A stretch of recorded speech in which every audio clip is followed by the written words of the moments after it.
Hello parents. चलिए आज mail मुलाकात, नमस्ते वमस्ते और इधर उधर की बातों शातों में टाइम ना लगाकर सीधे सीधे मुद्दे पर आ जाते हैं।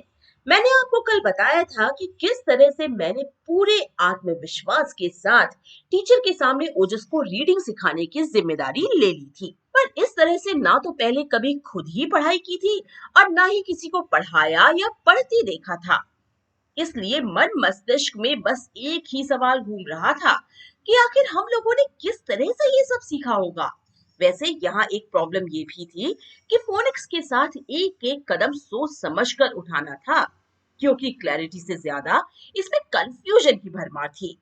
समस्या सिर्फ इतनी ही नहीं थी, उन वर्ड्स का मैं क्या करती जो फोनिक्स के अकॉर्डिंग नहीं चलते थे। उनको ओजस को रीड करना कैसे सिखाती। यही सब सोच सोच कर मेरा सर फटा जा रहा था। तभी मेरी नजर रास्ते के एक होर्डिंग पर चली गई, जिसके मुताबिक बोरीवली वेस्ट में 50 रुपए किलो के भाव से किताबें मिल रही थी। फिर क्या था, ओजस के स्कूल से जाना था घर, लेकिन मैं पहुंच गई बोरीवली वेस्ट और उसके लिए 5 किलो किताबें खरीद लाई। थी तो सब पतली पतली, लेकिन प्राइमरी लेवल से ही मिल गई थी। और फिर बिना ज्यादा सोचे उसी दिन से उसको पढ़ाना भी शुरू कर दिया।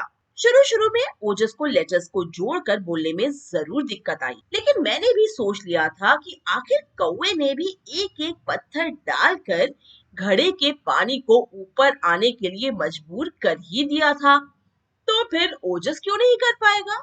मैं तो उन लोगों में से हूं जो इस बात को पूरे दिल से मानते हैं कि सही तरीके से चलना सीखने के लिए पहले गिरना बहुत जरूरी है। तभी तो गिरने से बचना और संभल संभल कर कदम आगे बढ़ाना आएगा। इसलिए शुरुआत के कुछ दिन मुझे और ओजस दोनों को ही काफी भारी लग रहे थे। ओजस का हाल तो ऐसा होने लगा था कि वो उन स्टोरी बुक्स को देखकर ही भागने लगता था।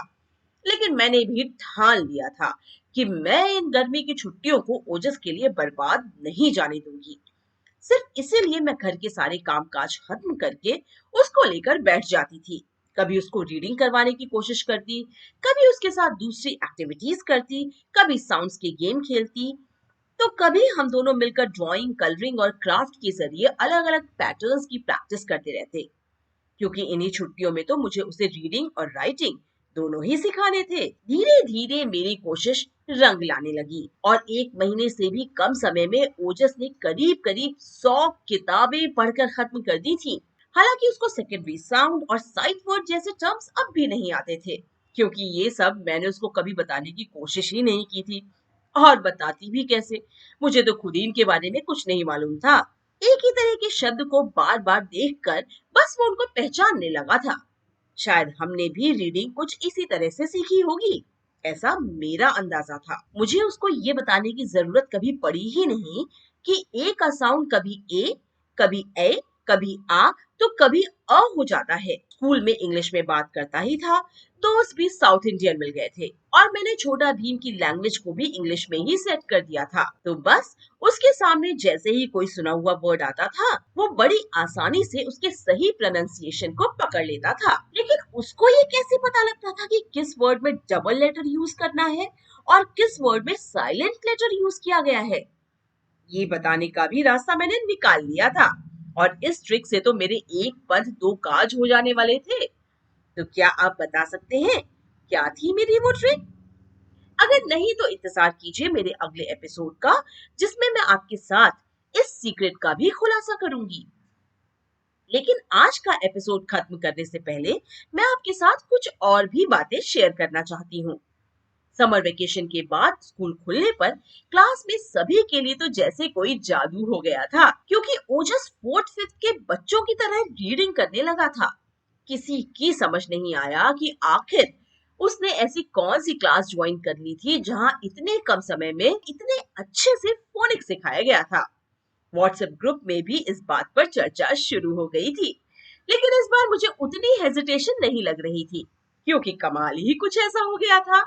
पर जब सबको इस बात का पता लगा कि ओजस को रीडिंग मैंने सिखाई थी, तो पहले पहल तो सभी के लिए इस बात पर यकीन करना मुश्किल हो गया। लेकिन फिर बाद में सबको मानना ही पड़ा। यानी हिंदी मीडियम से पढ़कर आई लड़की ने अपने बच्चे को इंग्लिश मीडियम वालों के बच्चों के बराबर लाकर खड़ा कर ही दिया था। पर उससे भी ज्यादा सरप्राइजिंग एलिमेंट मेरे सामने तब आया जब पेरेंट्स ने ऑफर किया कि मैं उनके बच्चों को भी रीडिंग सिखाऊं। आज इस बात को कई साल हो चुके हैं, लेकिन विश्वास कीजिए तब से अब तक न जाने मैं कितने ही बच्चों को इंग्लिश रीडिंग सिखा चुकी हूँ।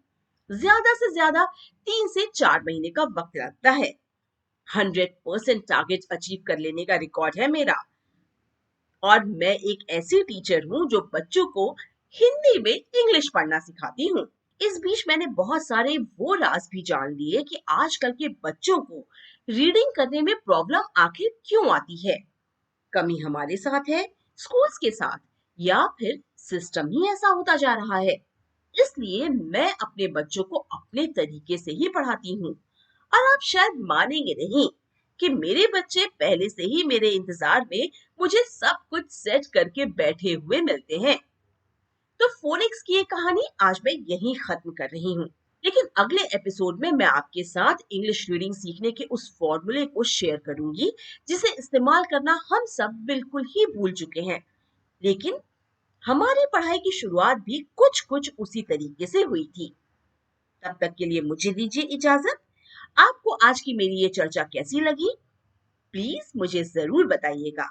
आप मुझे sinhagariमा1211@gmail.com पर भी मेल कर सकते हैं। अगर आपको इस चैनल के प्रोग्राम अच्छे लग रहे हो तो प्लीज इसे देखना, लाइक करना, शेयर करना और सब्सक्राइब करना मत भूलिएगा।